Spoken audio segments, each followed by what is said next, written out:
Hi everybody, welcome to another video. Just to say thank you to all the subscribers, the likes, the comments, etc. Is much appreciated. The channel's slowly building. I'm not trying to build an empire or anything. I think the more people that watch the videos, better really, for me and everybody else, I guess. So thank you to all of you anyway. So what we got today, we've got the FLG5 and the Harder and Steenbeck Infinity Airbrush. Now what I'm doing is this is one of the project tanks I've got. For those that are new to the channel or are unfamiliar with it, these are a couple of tanks I've got that are exactly the same, and I just do things with them to experiment really, and just to play about, because at the end of the day I guess it doesn't matter. So I've got a couple of tanks. This is one of them. I'm just going to do it as a silver base, and then we're going to put a logo on with an airbrush. So rather than use some decals, some sticker decals, we'll use an airbrush to put the logo on. This one is just making sure the camera's clean. I'm paranoid about making sure the camera's clean these days. Since I did a video, I can't remember what it was, Segola and the WS400, I think, there was quite a lot of overspray about, and I forgot to clean the camera, and it was quite misty, and I've got it in my head now that I just clean the camera all the time. Anyway, enough of that. So yeah, the idea is that we're going to just try the airbrush out. Now I very rarely use an airbrush. Those that again watch the channel will know that I've only recently got it about 6 months ago, I think 6-7 months ago, and you know, I've only used it a few times. This is the first video I've made using it, and I've been a bit disappointed with it. I'll get to that in a minute when I get to the airbrush. But the FLG5, those that watch the channel will know that I actually sold this gun and then I bought it back. Not because I couldn't live without it, but simply because effectively I got it for the same money as I sold it for, but with an extra tip. So I thought it was, you know, couldn't turn it down really. This chap was gonna had in mind to do something, and he never actually did it, so I got it back off him. So it's a useful gun to have, and those that again watch the channel will know that I had this for quite a while, and it was, you know, a gun that I really enjoyed using and still do enjoy using. It's a very, very good gun, but it was put into the shadow by the F160. I'll try and put a link, try and remember to put a link in the description to the, I did a face-off, I think it's for clear coat, between this one and the F160. And the F160 is quite a different animal to this. It's got a much bigger fan. What's a much bigger? Probably about half again. Puts out more fluid, although it's still a 1.3 tip. This is a 1.3 tip. You can get this in 1.3, 1.4, 1.8 and 2. So this is 1.3, so it's comparable. You can see it does a really, really good job. This is a high resolution camera, and you can see the silver's laid really, really nice. I didn't do a drop coat, and the reason for not doing a drop coat is it can make the silvers a bit more coarse, which is fine if that's what you want. But if I'm going to lay a stencil on it, I want it as flat as possible really, which is why I've done it this way. But you can see it leaves a really, really good finish. And if you're using this gun on its own, just the FLG5 on its own, as I say, we're using it for base and for clear, you would come away thinking it's a cracking gun, and it is a very, very good gun. But if you use it back to back with the F160, there is a difference, and my preference is definitely for the F160, but I wouldn't knock the FLG at all. It's just that, you know, when you put the two of them up together, I think anyway, the F160 is certainly a better performing gun. As I've said before, I'm not sure whether it will outlast the FLG. The FLG is sort of more tractor-like in the way it's built, for want of a better word, and I think that would probably pay dividends when it comes to longevity. But you know, I don't know. I don't probably use the spray guns enough. I'm only a hobbyist painter. Admittedly, I spray quite a lot, but I'm a nutcase for spray guns. Those again that watch the channel will know that I've got loads of spray guns. So you know, the amount I do, I've got loads of spray guns to try, and use. So each spray gun doesn't necessarily get loads and loads of use, but I'm sure the FLG5 would probably outlast the ANI, but it's just a hunch from an engineering point of view, really. Anyway, enough rabbiting on. So we come to the stencil. Now, as I say, I'm very rarely have done these stencils, only having an airbrush for a short time. Before that, I did have a couple of goes with a stencil, but with a 0.6 minigun, and it's not really, you need something that puts out less paint. This was a 0.3 tip in this spray gun. I keep saying spray gun. The airbrush. And if anybody's watching this and they've got any tips for me, then fire away, because as I say, I'm quite new to this. I found that some of the flappy bits of the stencils, that the best way to do it was what I'm doing now, which is just to small. It's actually, I use them for stirring sticks. I just split one of those, and you can just hold the edge down. The angle of the camera looks as if I'm going at this at an angle with the airbrush, but I'm not. I'm going at it at 90 degrees, because obviously I know if you go at an angle, it can go underneath and it can make it flap more. Probably should have put a little bit more fluid on at the start, but I really didn't know how much I wanted on. I wanted it to look quite even, so it's just a matter of finding what you want, really, I suppose. With this Harder and Steenbeck airbrush, you can adjust the fluid. There's a stop at the back. There's a stop to the fluid, which with some of the other airbrushes there isn't. So it's handy if you are a beginner.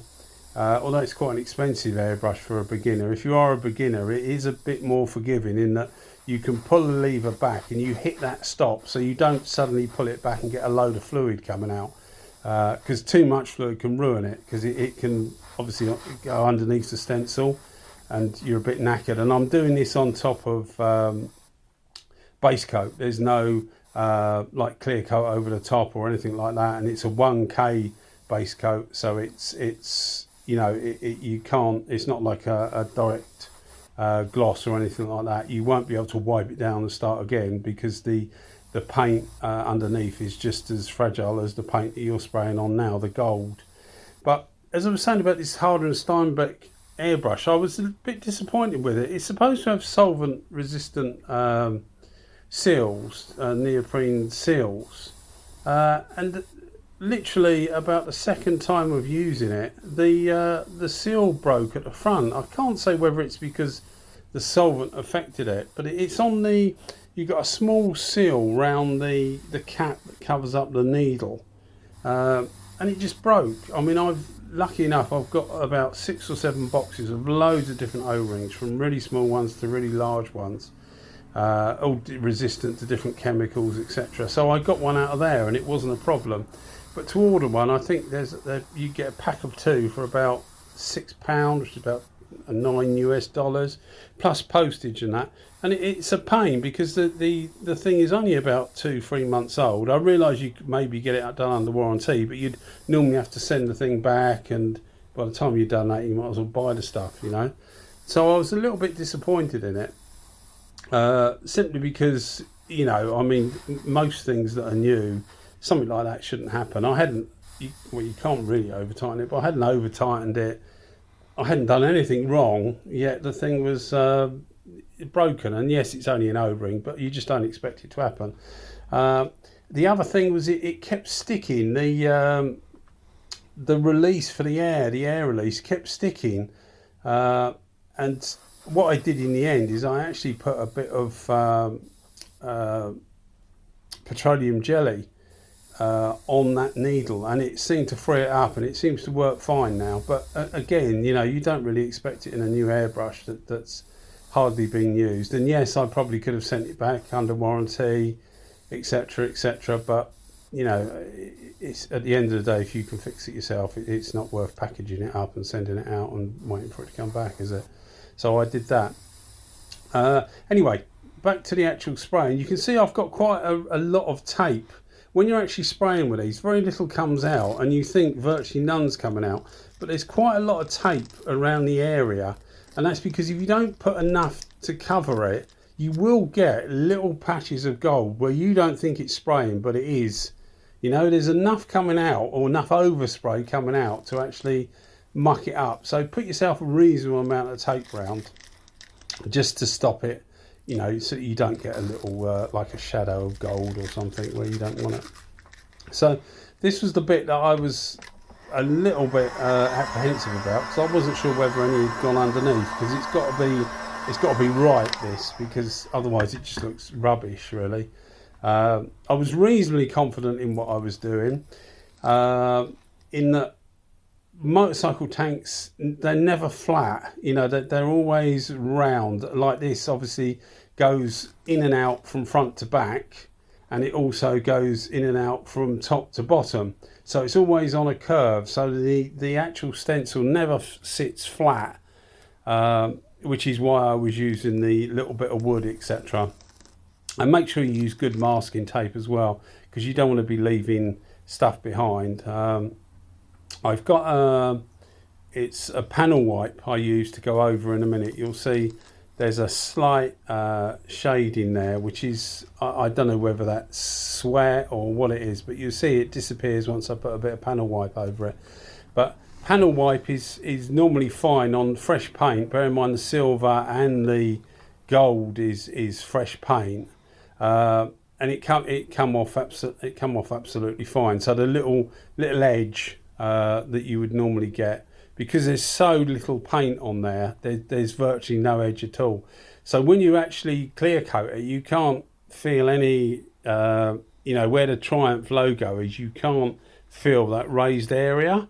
So it really, you know, it really works well. And as I say, I will try and do more of them as like little experiments, but they do have to look right, because with vinyl stickers they obviously look crystal clear, and you want that as well in the when you're doing stencils. And I think I achieved it. It has got the painted look. I mean, I'm no artist, so there's no way I'm gonna, like, you know, get a brush and write Triumph in gold and do a pinstripe down the side or whatever, because I'm just not that talented really. You know, well, I'll say it myself, I'm reasonably okay with a spray gun, but I'm certainly no artist, so there's no sort of like, no art going on here. You've got the wrong channel if you want art. Anyway, so we're coming to the clear coat now, and this is the easy bit really. The clear coat, I always find, is the easy bit when you're doing these little experiments, whether it's with lots of fine line taping or different colours that could bleed. When you come to the clear coat, it's like the home run, isn't it? You just got to put the clear on and away you go. So you'll see the finish with this. I've got nothing to mimic, so I'm just going reasonably slow to get enough on there to give a nice flat finish. You know, the closeness you hold the gun to the work, the speed that you work, the pressure that you're using, the material you're using, all has a final effect on what it looks like. And you will have to like use something to get an idea of what to do. But you know, if you're doing like the last video I uploaded was where I did a front bumper or fender on a car, and I had to sort of blend that in to look the same. And something like this, where it's too flat, it just looks odd. So as I say, here I've got nothing to mimic. The gun is an excellent gun. It does a lovely job with the clear. It's just a lot slower, and it just seems to be laboured, I suppose you'd call it. But if you're using it on its own, in its own context, it's a cracking gun. It feels lovely to use and puts it on really, really well. Available, loads of tips are available, not particularly expensive. The gun's not expensive and the tips aren't expensive. In fact, the airbrush was 2 times the price of the gun. So it's not, you know, it's not an expensive gun, but it gives a really good finish, and it, as I say, it should last really well. Well, I'd say if you've got any tips for me on doing stencils, I'm going to try and get a I don't know what you call it. It's it's a Cameo 4, which is it cuts its own stencils and vinyl stickers out. I'm going to try and get something like that, but I keep buying spray guns instead. But I will get around to getting one of those. But here's the finished article anyway, and I think you'll agree it actually looks all right. You know, you can tell it's not a transfer or a vinyl label, but I think that's quite nice because it looks like it's properly painted on there, which obviously it is, although not by hand. So yeah, I was quite happy with it, and I thought it turned out all right, and the finish is really good. So I hope you guys enjoyed it and like the videos. Once again, thanks for watching everything, and you know, liking and commenting and that. It is appreciated. It's good to have a bit of interaction, and don't forget to check out Instagram, because I put, you know, the odd bit of stuff on there that doesn't always go on YouTube, or it's before YouTube or whatever, and just keep in contact. Cheers guys, thanks for watching. Bye bye.